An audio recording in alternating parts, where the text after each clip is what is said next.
My fiancé said, "He's just giving me a ride to the airport."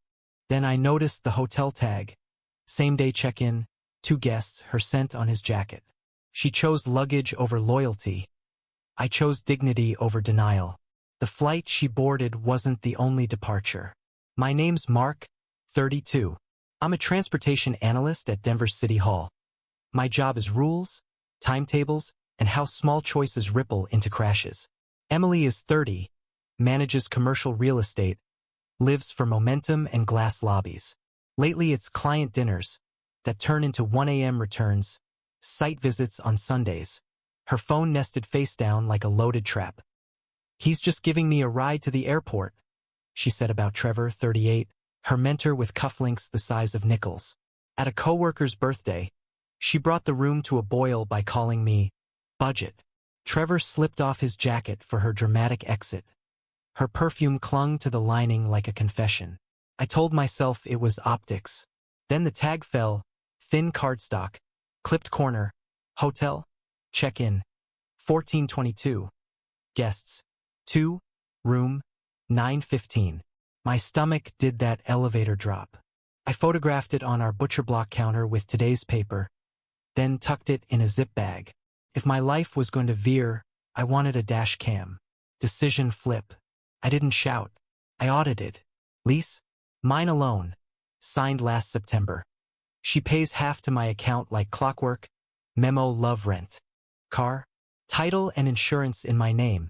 She's an authorized driver, not an owner. Wedding? Deposits. $2,500 venue. $900 photographer. $600 florist. All on my card. Cancellation terms step down after 30 days. I opened a new checking account at the municipal credit union, moved my paycheck, and left $1,000 in the old joint spending account for the month's shared groceries and utilities. I removed her as authorized user from my credit card. I set a passcode on my laptop and turned on audit logs for our smart lock, the August app stamps comings and goings to the minute. At noon, I texted, "Found a hotel tag with 2 guests. Need clarity. I'll be home at 6. If you prefer a mediator present, say so." She replied with fireworks emojis. Then, "You're being paranoid. Don't be embarrassing. Right, public shame for me, private rooms for them." I took a legal pad and inventoried the apartment like a claims adjuster. Sonos speaker? Mine. Receipt in email. Coffee grinder? Hers. Framed ski map from Breck? Gift from her dad. La Cruzet we split at Crate and Barrel with gift cards. I photographed serial numbers. TV, my Fluke multimeter, the bike on the balcony. My old Cannondale CAD-10 with a nick on the chainstay. I printed the lease and highlighted the clause about unauthorized occupants and subletting, not because I wanted to weaponize it, but because I was done being the guy who trusted without reading. At 5:50, she arrived with a blowout and the jacket folded over her arm like a trophy. Trevor's sleeve label flashed when she hung it Zegna. She kissed my cheek like a PR statement and went straight for the fridge. "Are we doing this now?" she said, tone bored. I set the tag on the island. "Room 915, I said. 2 guests. She didn't look. Clients sometimes comp me rooms if it's late. Mark. Nothing happened. Then you won't mind me calling the hotel to confirm the folio shows 1 key and your name alone. Calm even. My voice surprised me. Her jaw worked. "You're being controlling. Financially abusive, actually. Cutting me off is abuse." "I didn't cut you off. I removed you as an authorized user on my card. That isn't joint property. I left money for the month's bills. I'm also pausing wedding payments until we stabilize. That's not punishment. It's risk management. That ring you financed says otherwise. The ring is paid to date. The next payment is due in 8 days. I'll pay it when we agree on basic respect." She laughed, a brittle mic-ready sound. "You can't seriously think I'd jeopardize my career for a fling." I slid my phone across. Photo of the tag. Timestamp. Then a screenshot of her find my location, set to share with me months ago. In Cherry Creek at 14:27 yesterday. Then stationary until after 9. "Data beats spin," I said softly. "Give me a story that fits the numbers." Her posture changed. Less stage, more cornered animal. My team met a lender. Trevor booked the room so I could change before dinner. He waited while I showered. That's it. He waited while you showered, I repeated, like noting a crash speed. So, 2 guests. She went for offense. You inventorying the apartment? Is that what this is? Are you making a police report next? Officer spreadsheet. I'm making boundaries. Tonight, I'm sleeping in the guest room.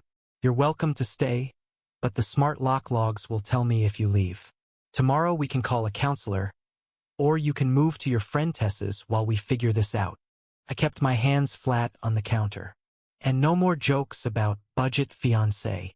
You humiliate me in public again. I'll end this in private, cleanly. Her phone lit. Tessa. Girl, how'd it go? Trevor. Initials only. She flipped it face down, habit winning. You're making a scene in our kitchen. No, I said, picking up the tag and tapping it square with the counter's edge. The scene already happened. I'm just marking the lane lines. The planner in me flips from hurt to verification, like changing lanes across dotted white. Our shared iPad chimes on the counter at 8:11 a.m. Azure Spring Spa, Santa Fe. Booking confirmation. The preview banner shows balloons. I swipe, open her Gmail. Subject. Couples escape. Confirmed. Body. Dear Emily. Couples escape package confirmed. 90-minute aromatherapy, deep tissue. Private grotto. Champagne and strawberries. Guests. Emily Carter and Trevor Hale. Date. Time. Saturday, 14:30. Location. 612 Canyon Road. Footer with a watercolor yucca and a phone number. Same day as her flight to Phoenix to see Mom. I screenshot the email full frame with the iPad clock visible, 8:12. Then print it from my laptop. The header shows the originating IP and the spa's reservation ID. AS 298773. I photographed the print on the butcher block next to the hotel tag, today's post-it reading trash day, and a Sharpie for scale. Receipts, not rage. Trevor's wife is easy to find. Diana Hale, 36, pediatric nurse, Instagram set to public. Her grid is domestic competence. Kids' lunches, a half-marathon medal, and last August, happy 17th, can't wait for 18. The date stamp makes my scalp prickle. Their 18th anniversary is this weekend. The spa confirmed for the very hour. I forward the confirmation to my city account, then to Diana. Subject, congratulations. Body, happy anniversary weekend. Looks like our partners planned you a surprise at Azure Springs. Thought you'd want the heads up. Mark. Attachments. Screenshot and PDF. I leave out commentary. I hit send at 8:19. Takes 12 minutes. At 8:31, my phone detonates. Unknown Santa Fe number first. I let it roll. Then a 303 office line. I put it on speaker and prop the phone on the salt cellar. What comes through is theater, the kind you watch through your fingers. Doors slam. A voice like a soprano with a badge. Trevor Andrew Hale, you booked a couple's massage on our anniversary? A lower male mumble. Office air conditioning whooshing. Someone hisses, close the door. Diana again, brittle and bright. With Emily Carter? The email is in my inbox. Champagne and strawberries? Are you brain dead? Emily, somewhere in that room, rises to her mark. D, it's team building. We have a lender. Team building in a grotto? On my marriage day. I wait for the crash to complete and speak only when Diana gulps air. Diana, it's Mark. I sent what I had. That's all. Bless you, she says, and hangs up to continue demolition where it belongs. 2 seconds later, Emily calls. FaceTime.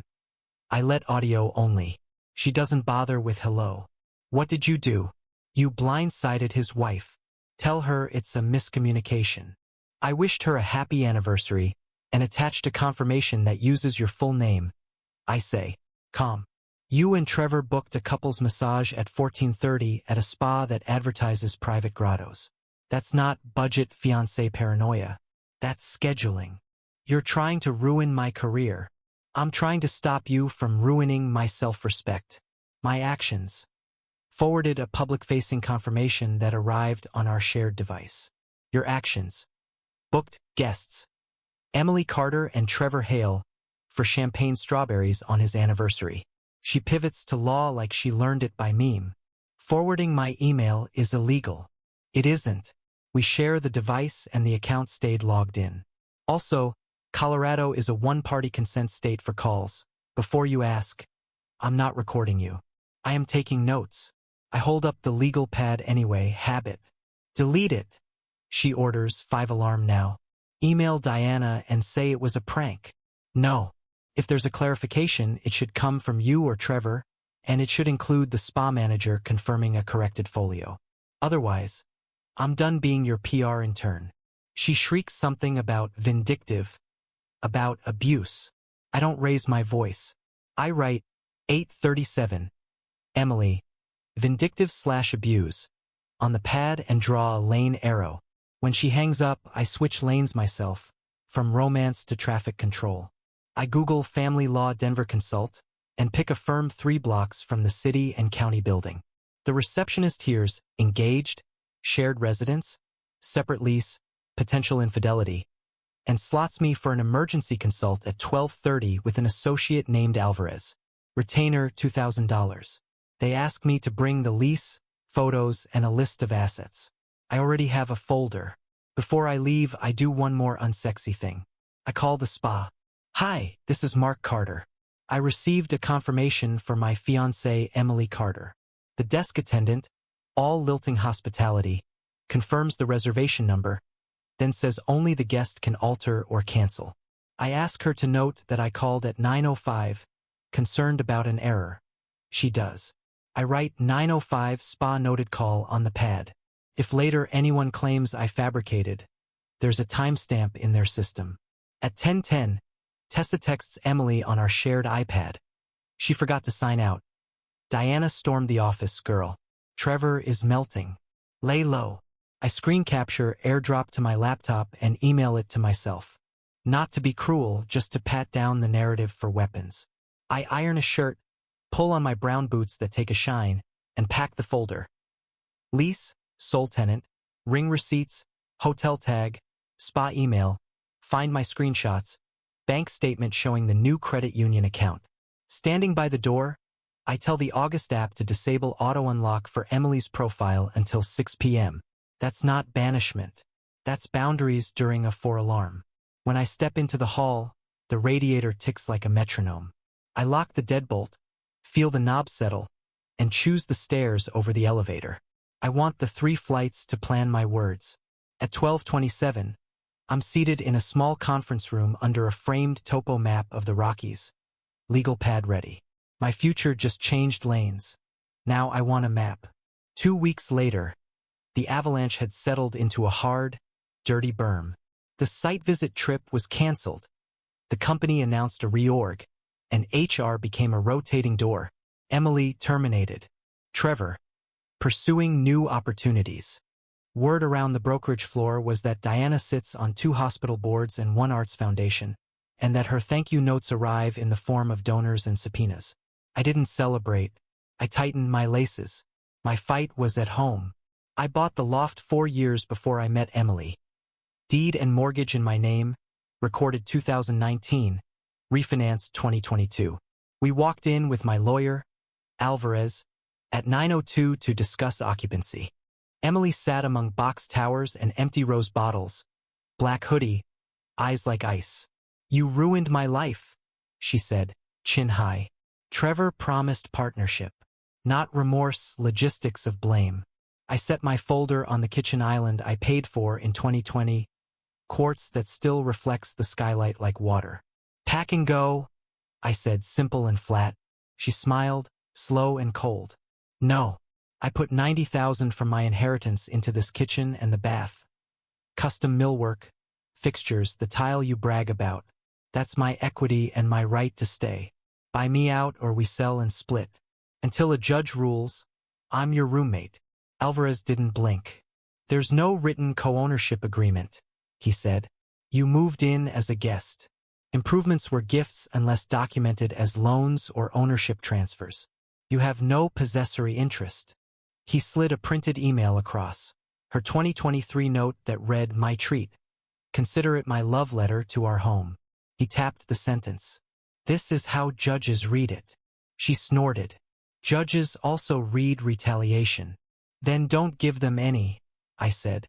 "We can do a calm exit with a modest reimbursement for fixtures that are not easily removed, sink faucets. I'll even pay movers." She went petty instead of pragmatic. The next 48 hours became a series of tripwires. Music at 2:03 a.m., bass line like a dental drill. The August lock forgot to latch after she ran down for fries. The gas stove left on low under an empty pan. I logged each incident with times and photos. 2:05 music. 2:19. Asked to lower. She said roommate writes. 3:11. Smell of gas. Photo of blue ring under nothing. Text to her. Off? Reply. Oops. I bought a Nest Protect and mounted it above the stove at 8:40. Receipt in the folder. Her mother, Patty, launched a robocall campaign. 10 times a day, voicemail like a sermon. You were supposed to protect her. She's a victim of a charismatic boss. I saved them, flagged the one where she said, "We will make sure you regret this," and had Alvarez label it potential harassment. Emily posted on social. My favorite driver to gate D17. My shoulders visible in the background of an airport drop-off video. Comments. Laughing emojis. Girl, you're savage. One earnest cousin asking if she was okay. I took screenshots with timestamps and the URL bar. I prepped the counter moves. 1. Notice to quit for a guest who refuses to leave. Served via process server at 1822. His body camera off, mine on. 2. Change Wi-Fi password. Provide a printed guest code for 30 days taped to the fridge, because I'm not a monster. 3. Smart lock. Individual code for Emily that logs entries. I disabled auto unlock and geofencing. 4. Utilities. Left fully paid. No leverage games. 5. A clear offer. $7,500 as goodwill toward fixtures. Movers on Saturday 9 to 1. Storage unit prepaid for 2 months. I emailed it at 21:05 with subject, written offer, peaceful exit. She replied at 21:12, $45K or sell. Also, I'm hosting Friendsgiving here. My calendar was first. I looked at the calendar she'd printed and taped to the fridge. November blocked in pastel highlighter like a marketing plan. I took a photo. I wrote back, no events. You are not a tenant. Any gathering will be treated as trespass. See attached council letter. Alvarez had drafted it in plain English. Owner expects peaceful surrender. Continued interference will lead to unlawful detainer and a request for exclusive possession. At 1:04, the fire alarm chirped. Burnt toast. She laughed from the couch. Guess you'll need that traffic control. I didn't bite. I slid earplugs in and lay in the guest room with the Cannondale leaned against the wall like a coiled animal. At 6:30, I woke to the smell of nail polish remover and found cotton balls on the bathroom sink. Tiny acetone comets. I opened the window, noted it. By Thursday, the petty war metastasized into safety. I arrived to the front door propped with a sneaker and a note. Deliveries leave here. Packages could walk themselves out. I called non-emergency at 18:03 and asked for a patrol car to document a domestic civil disturbance. No violence, escalating property risk. 2 officers arrived, one bald, one with a mustache that survived 3 departments. They stood in my living room under the topo map and watched the 203 clip of base. Don't weaponize us, the mustache said kindly, but document everything. If it tips to threats, call us back. They gave me a case number and a card. I texted Emily at 19:12. Case number for tonight's documentation attached. Offer still stands until Friday 1700 hours. After that, we file. She replied with a photo of the stove. For burners blazing blue. Caption, warm welcome. I turned them off, took a photo of the knobs at 0, and emailed Alvarez. Subject, escalation. He scheduled an emergency motion for exclusive use for Monday 9 o'clock, attached affidavits, and told me to sleep elsewhere until then. I packed a duffel, locked the door, and checked the August log. 22:41. Her code. 22:43. Door opens. I took a photo of the glowing screen, then walked to my truck under a clean, bitter moon. The motion hearing lasts 12 minutes and steals a month from my blood pressure. Alvarez lays it out. Infidelity, hostile environment, stove hazards, the 203 base, the warm welcome photo with all 4 burners blue. The judge, gray-eyed and sanded down by 1,000 couples who hate each other in the same 3 ways, steeples his fingers. Mr. Carter, Ms. Carter, he sighs. $90,000 is not a trinket. She alleges improvements. You allege gifts. That's for later. Temporary orders. No one gets tossed. Partition of space. Primary bedroom to petitioner. Guest room to respondent. Quiet hours 10 p.m. to 7 a.m. No third parties. No disposing of property. Next. Is a ruling that sounds reasonable and lives like a rash. Emily hears nobody gets tossed and translates it to turn the screws.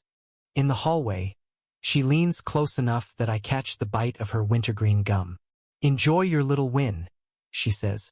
Judges hate men who punish women. Alvarez steps between us without touching either of us. Email only, he says. No more whisper campaigns. I don't move back in. I move in with my brother Nate, who is twin 5-year-olds, a couch that smells like syrup and crayons, and a garage I can lock. I shuttle valuables into a safe.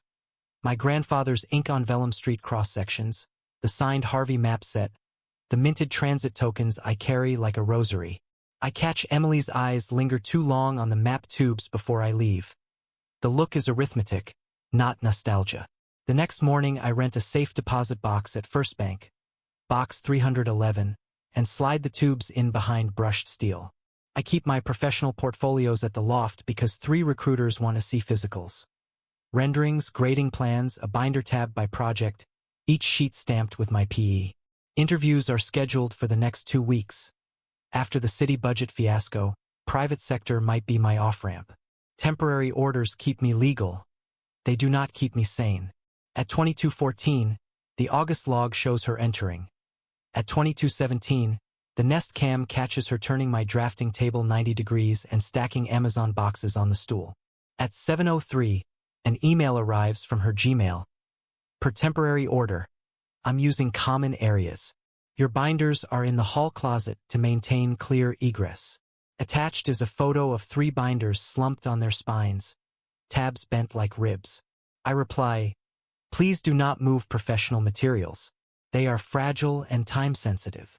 She sends a thumbs-up reaction and a calendar invite for Friendsgiving. Rescheduled. Declined. Patty escalates by proxy. A stranger with a ring light DMs me at 11:22.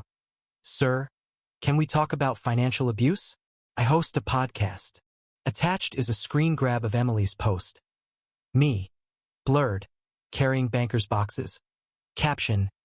When your roommate takes your work hostage, nail polish medium light skin tone. I archive and forward to Alvarez with the case number. He tells me to keep ignoring, to keep documenting, to keep breathing.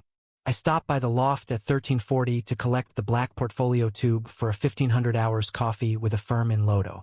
The door opens to citrus cleaner and the low hum of the dishwasher. The drafting table is naked. The portfolios are not in the hall closet, not on the shelf, not under the bed. Panic has a precise sound in my ears, like rebar pinging when it cools. I text, where are my binders? She replies at 1343, storage. No disposing of property. I'm protecting them. You're welcome. Call. Straight to voicemail.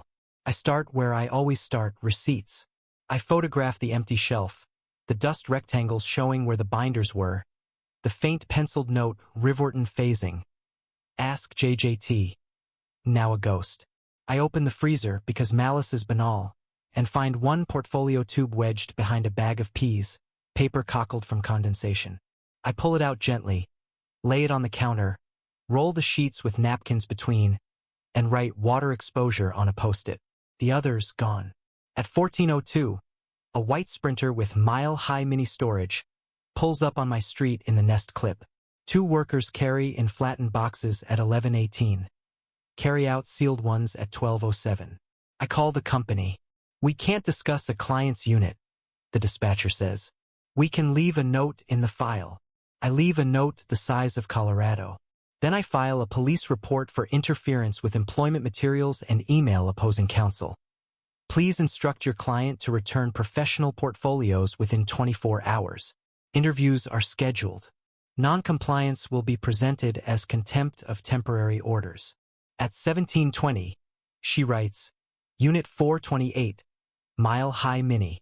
Ask for Patty. Make an appointment. I'm busy. I take a breath that feels like biting foil. Her logic is simple. If she can't take the house, take the future. I open my car door, hear the topo maps in their tube knock softly together, and decide I'm done letting her write my itinerary. I text Alvarez, X part for access? He replies, tomorrow 9 o'clock.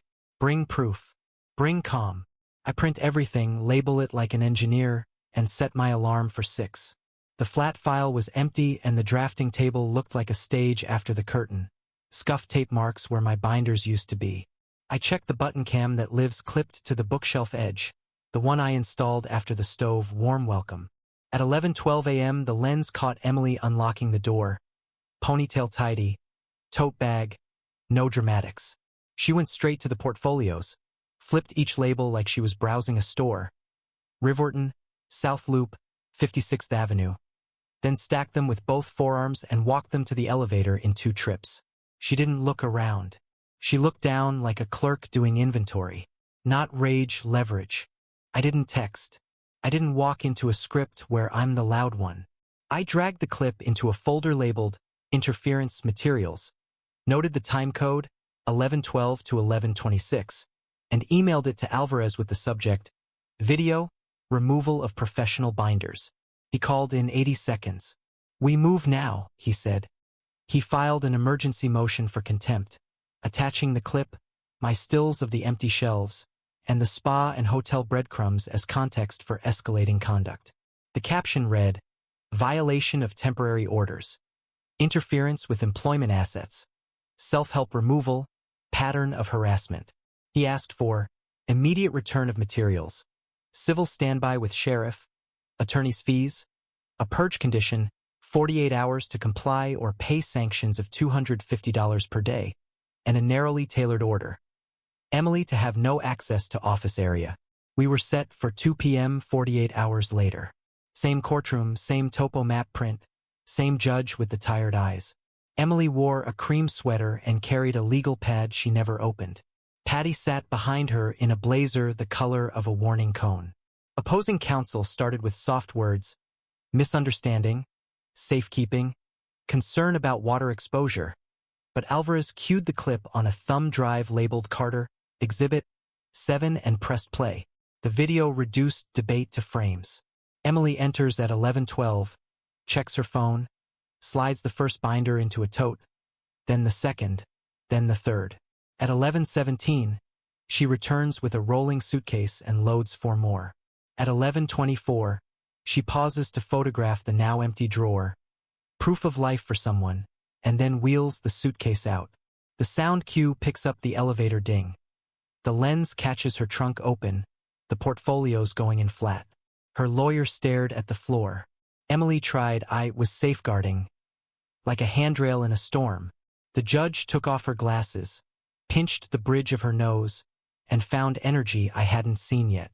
Ms. Carter, you asked me 8 days ago to protect your housing. You represented that you wanted stability. Then you walked into the petitioner's office and removed his career materials. That is not an oversight. That is an attack on the process. Opposing counsel tried to pivot. Your Honor, the freezer incident suggests the petitioner left sensitive papers in harm's way. Stop, the judge said. You do not cure a freezer with a trunk. You file a motion, you seek relief, you do not make yourself judge and sheriff. She turned to me. Mr. Carter, list what's missing. 7 binders. Riverton, South Loop, 56th Avenue Interchange, Quartz Creek, Powers and Yale, Alameda Road Diet, and a portfolio tube marked as-built sketches. 4 contain stamped sheets with my PE. 3 contain proprietary traffic modeling outputs. The tube contains hand renderings needed for interviews scheduled this week. The judge nodded once. Order. Within 24 hours, respondent will return all professional materials to petitioner at the District 6 substation, 1625 South University Boulevard, under civil standby. If any item is damaged or missing, respondent will pay the cost to reproduce, and petitioner's counsel will submit an affidavit of fees. Respondent is enjoined from entering petitioner's office or moving any work-related item. Violation will result in immediate sanctions of $500 per day and potential remand for contempt. Attorney's fees, $1, $250 payable within 10 days. Phones down. No social media about this matter. Do you understand? Emily's voice was small at first. Yes, Your Honor. Say the words, the judge said. I understand. And the storage unit? Alvarez asked. Unit 428 under Patty. The judge looked at Patty. Ma'am. Patty lifted her chin. It's just a unit. Then it will be opened for the sheriff at the same time, the judge said. Any refusal will be treated as obstruction. She put her glasses back on. Counsel draft. I'll sign by close of business. We left with paper that finally felt like structure. At 4:03 p.m., the signed minute order hit our inboxes. I forwarded it to Diana because Clarity likes a crowd, and drove to the substation with a dolly and a roll of bubble wrap. A deputy with a mustache like the one from earlier stood by the door. At 5:11, Emily and Patty arrived in a white SUV. Patty did the talking, complained about humiliation, about men using courts. The deputy pointed to the order taped to the glass and said, This is not gendered. This is numbered. We inventoried each binder against my list. I signed, the deputy signed, and Emily kept her eyes on the floor tiles like they were safer than me. Back at the loft, I set the binders on the table, checked the tabs, bent but legible, and slid each into a new case. I placed a spare set at the bank. Then I sat in the quiet and let the clip run one more time. The video did what I had refused to do, grandstand. It converted moral truth into procedural reality. It told a tired judge a simple story. Lane lines matter, and you don't get to drive through someone else's career because you lost a promotion. The deputy's pen clicks twice before the gavel falls. Minute order hits at 11:12 a.m. Exclusive occupancy to me. Emily to vacate by 5 p.m. with a civil standby. Clothing, toiletries, and 1 laptop only. No documents, no keepsakes, no fishing expeditions. Portfolios already returned remain under my control. Contempt, $7, $500 payable in 30 days. Fees since the theft motion to be debited from any settlement due to her. The judge's voice is flat, sanded down. You can grieve a breakup without turning it into arson, she says. Comply cleanly. I nod.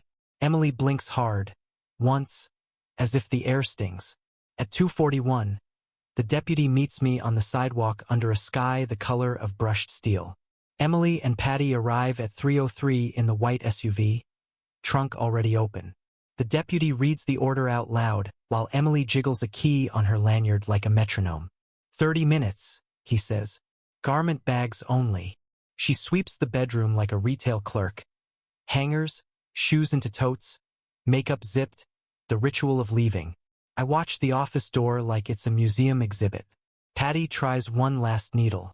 You're burying her, she says. Over paperwork. The deputy answers for me. Ma'am, people bury themselves. We just write it down. At 4:18, Emily pauses in the hall and looks at my grandfather's drawings. Ink on vellum in narrow black frames. She raises her hand like she might touch the glass, then doesn't. You always loved maps more than me, she says, too soft for Patty to hear. Maps don't lie, I say. She huffs, that brittle, mic-ready sound, and carries the last garment bag to the elevator. At 4:57, the deputy locks the door, watches the August app confirm, and scribbles his initials next to the time on the civil standby form. Change the code, he says. I do it before he reaches the stairwell. Aftermath arrives as emails with subject lines like receipts. The court signs the fee order. Her $90,000 improvements claim is treated as a potential reimbursement, not equity. Subtract the $7,500 contempt sanction. Subtract my post-theft legal invoices. $27, $842.19 to date. Net payable to her upon full settlement. $54,657.81. No support, no palimony, no occupancy rights. We sign the stipulation at separate tables. Her signature shakes. Mine doesn't. News travels the way gossip always does, sideways then down. Trevor's face vanishes from the brokerage website. Diana files. Court calendar shows him as respondent every other Thursday. A guy in permitting tells me anecdotally that Trevor turned radioactive. That lunches end when he arrives. That his name on a CC makes inboxes quiet. I don't toast. I walk. At home, I rehang the drawings. I align the bottom edges with a laser level. Breathe when the red line sits clean across the frames. I leaf through the portfolios, the South Loop median before we narrowed it, the Riverton roundabout that cut crashes by a third, the 56th Avenue section where the model finally matched reality. Edges still bent from the freezer, but legible. I sleeve each sheet and write a quiet label. Saved. On Saturday, I take the Cannondale down off the hook, inflate the tires, and ride the Cherry Creek Trail until my legs go warm and stupid. At a bridge, I stop and watch a family teaching a kid to ride without training wheels. Look up, the dad says. Where you look is where you go. The kid's helmet is a comet. They wobble, then straighten. I smile like a person who remembers velocity. The inbox gives me a different kind of motion. Offer letter from a firm in Lodo. Senior transportation engineer. Start in 3 weeks. Base plus bonus.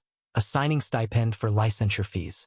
I close the email and just sit there with my hands on the table, palms open, like I'm holding a weight that finally decided to be air. Emily posts once. A thin read of a subtweet about legal systems favoring men with binders. It gets polite hearts. No one asks for details. Patty calls from a blocked number. I don't pick up. Alvarez forwards a final invoice with a smiley face drawn in the margin next to paid by respondent. I print the receipt and tuck it behind the Harvey map set. Not as a trophy, as a syllabus. I didn't wreck careers. Fax did. Video did. Email headers did. I didn't destroy anyone's finances. The court did its arithmetic with both eyes open. When people say I weaponized process, I remember the stove left on, the base at 203, the suitcase rolling out of my office like a conveyor, and I decide I weaponized oxygen. I stepped back and let the room clear. The plane she boarded wasn't the only departure. My patience took off too. It landed in a room where quiet doesn't humiliate, just hums. I make coffee on the burner she forgot to turn off, grind the beans in the grinder I almost lost, and walk the loft barefoot, counting the creaks I know by heart. I don't post. I don't call. I hang the last frame and lock the door and go to bed before 10. Because the judge's quiet hours, finally, are mine.